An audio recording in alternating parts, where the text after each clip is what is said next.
caso de Ana lo que vemos es, digamos, lo que es la unión entre lo que ella come o lo que estuvo comiendo con sus medidas antropométricas. En el caso de las mediciones antropométricas, su índice de masa corporal es levemente superior, es decir, tiene un peso levemente superior al ideal desde ese punto de vista, del peso para la talla que se mide con el índice de masa corporal. Pero acá lo que más nos llama la atención es la distribución o la composición corporal en cuanto a tejido, en cuanto a masa grasa o tejido adiposo y masa muscular. Entonces vemos un desbalance en cuanto al exceso de la masa adiposa o la masa grasa en circunferencia de cintura y en los pliegues de grasa, sobre todo el abdominal. Y si vamos a lo que es fuerza muscular, que la medimos en cantidad de músculo y en funcionalidad, es decir, en fuerza muscular, vemos que está baja, es decir, que tenemos un exceso de tejido adiposo y un déficit de masa muscular. ¿Cómo unimos esto con el tipo de alimentación que ella lleva? Tiene un exceso de lo que se llama la distribución de macronutrientes ideales. Macronutrientes son hidratos de carbono, proteínas y grasas. En el caso de ella tiene un exceso de carbohidratos, que son los nutrientes que cuando yo los como en exceso se me van a almacenar como grasa. Nosotros, si bien en deportistas necesitamos los carbohidratos como fuente energética, también sabemos que ese exceso de carbohidratos se almacenan como grasa y van a ser contrarios a la práctica deportiva o al rendimiento, porque nos van a aumentar el peso corporal en un tejido que no nos sirve, que no es funcional, como es el tejido adiposo.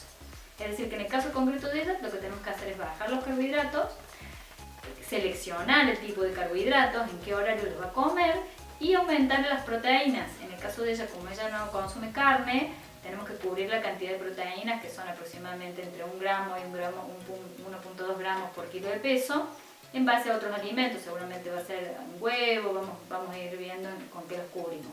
Pero va a ser la base del tratamiento. Ordenar los horarios, evitar el picoteo, bajar, o mejor dicho, seleccionar el tipo de carbohidratos y aumentar las proteínas. Otra cosa importante que suele suceder a muchas personas es el tema del picoteo constante, esta cuestión de estar comiendo todo el día y sobre todo alimentos ricos en carbohidratos de alto índice glucémico.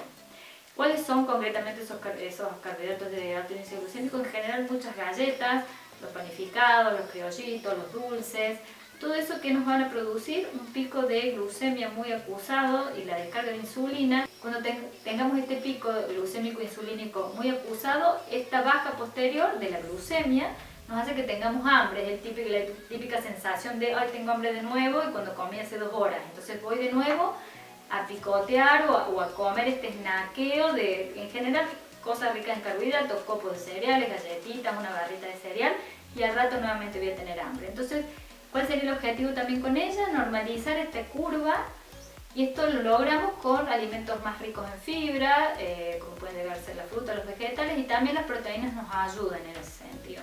Entonces yo me como un yogur con frutas o un puñado de frutas secas o semillas, voy a tener seguramente esta curva más aplanada que si como les dije recién, una galleta dulce, por ejemplo. Entonces, los primeros objetivos en su caso van a ser ordenar el picoteo, seleccionar mejor los carbohidratos y aumentar las proteínas.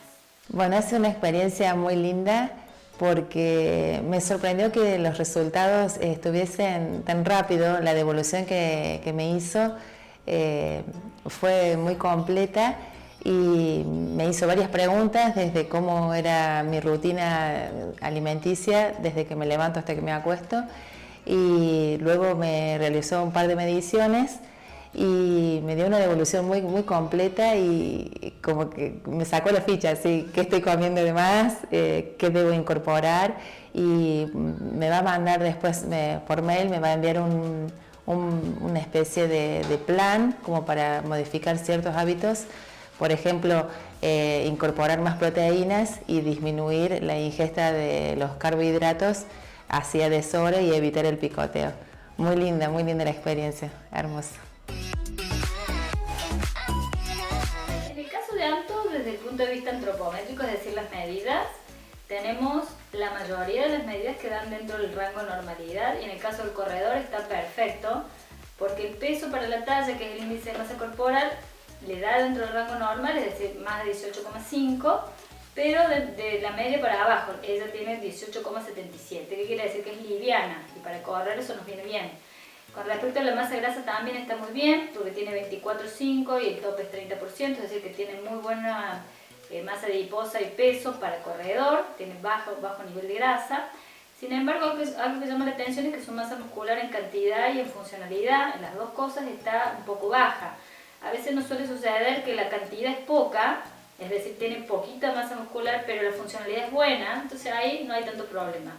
Que nos suele pasar en muchos otros deportes, sobre todo los deportes como las artes marciales, donde son personas muy fibrosas, digamos, muy delgadas, pero su fuerza es muy buena. En el caso de ella, las dos cosas están bajas. Entonces, si nosotros analizamos lo que es su alimentación, lleva una alimentación muy buena, muy ordenada en cuanto a horarios, tipo de comida, tiene un buen consumo de carbohidratos en cantidad y en tipo de carbohidratos que son muy buenos. Tiene sí un consumo por ahí en la noche de dulces, pero por su gasto energético, que es aproximadamente 1 hora y media diaria de actividad física, ese gasto energético se compensa. También podemos buscar opciones más saludables de dulces, pero en el caso de ella, en su contexto, ese consumo de dulce está bien, no es preocupante. Lo que puede suceder con las proteínas es que muchas veces tiene todo un contexto o un arrastre histórico, entonces si ella tal vez no consumió tantas proteínas en otra época de su vida, puede ser uno de los factores.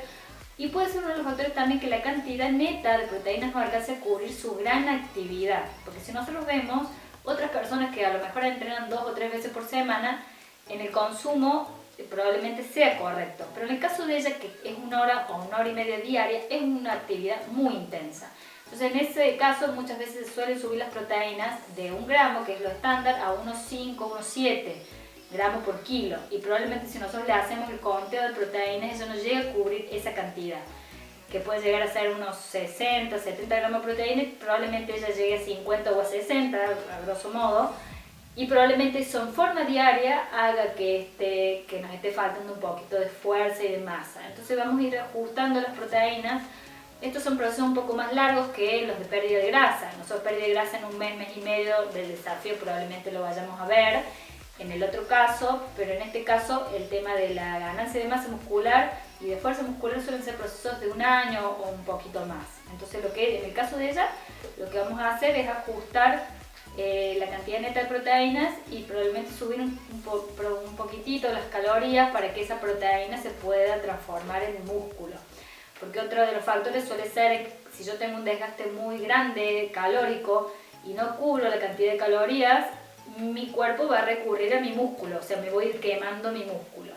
Entonces también eso va a haber que ajustarlo y ver si probablemente un poquitito de calorías más le estén faltando. Yo como estudiante de nutrición tenía más o menos un parámetro de que tenía una alimentación saludable y bastante equilibrada, pero me gustó mucho la experiencia porque al hacerme las medidas antropométricas me sorprendió que tenía la masa muscular disminuida, y siendo que hago actividad física todos los días, por eso me sorprendió y me gustó mucho venir y saberlo, porque me dio un parámetro, Lore, de que tengo que aumentar las proteínas diarias, el consumo de proteínas diarias, que yo quizás consumía carne, consumía huevo, consumía lácteos, pero mis porciones eran disminuidas y tenía que aumentarlas. Entonces, bueno, para eso fue una buena experiencia, porque me renovó lo que era mi mirada sobre mi alimentación, y me gustó que me pueda analizar, digamos, de una forma como completa,